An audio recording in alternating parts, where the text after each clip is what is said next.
আসসালামু আলাইকুম প্রিয় খামারি ভাই ও বন্ধুরা, আপনারা যে যেখান থেকে দেশ কিংবা প্রবাস থেকে কাছে কিংবা দূরে আপনারা যেখান থেকে আমার এই ভিডিওটি দেখতে পারতেছেন, আমি সবাইকে জানাই আন্তরিক শুভেচ্ছা এবং অভিনন্দন। এই যে আমার সামনে যে ঘাসটা দেখতে পারতেছেন, এই ঘাসটার নাম হচ্ছে ইন্দোনেশিয়ান স্মার্ট নেপিয়ার ঘাস।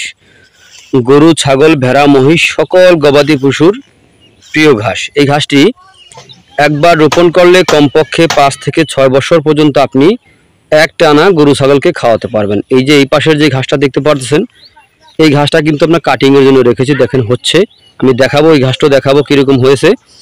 আর এই যে দেখেন এই পাশে কিন্তু দেখেন এই ঘাসটা কাটার পরে দেখেন প্রচুর পরিমাণে কিন্তু পাতা গজি আছে। দেখেন পাতা আর পাতা, পাশে পাতা বিশিষ্ট ঘাস।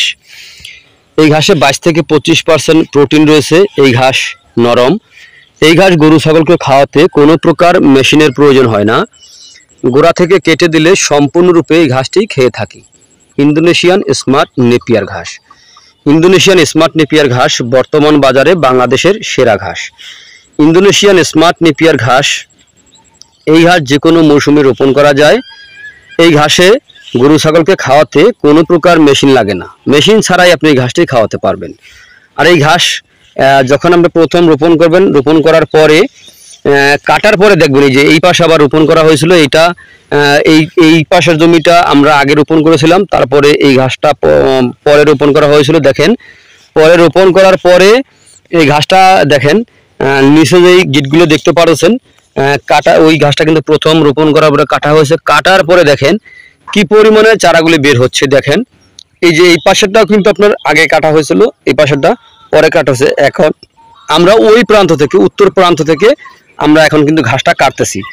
তো এখন কিন্তু দেখেন যে ঘাসটা আগে কাটা হয়েছে সেই ঘাসটার ভিতরে দেখেন কিভাবে অঙ্কুরগুলি বের হয়েছে। দেখেন এই ঘাসের আগে কিন্তু কাটা হয়েছিল, এই যে এই পাশের এই ঘাসটা কাটা হয়েছিল আগে, আর এই ঘাসটা কিন্তু কাটা হয়েছিল পরে। তো দেখেন আগে যেটা কাটা হয়েছে সেই ঘাসটা দেখেন প্রচুর পরিমাণে কিন্তু আপনার পাতা গজিয়ে আছে। তো প্রিয় বন্ধুরা, যদি আপনার গরু ছাগলের খামার করতে চান তাহলে আমি বলবো আপনারা আগে ঘাসের জোগান নিশ্চিত করবেন, তারপরে খামার করবেন। তাহলে খুব সহজে আপনাদের কাঙ্ক্ষিত লক্ষ্যে আপনারা পৌঁছতে পারবেন। কারণ ঘাসে খরচ কম, দানাদারে খরচ অনেক বেশি। তো কম খরচে যদি আপনি গরু ছাগল পালন করতে পারেন তাহলে কিন্তু খুব সহজে আপনার কাঙ্ক্ষিত লক্ষ্যে আপনি পৌঁছতে পারবেন।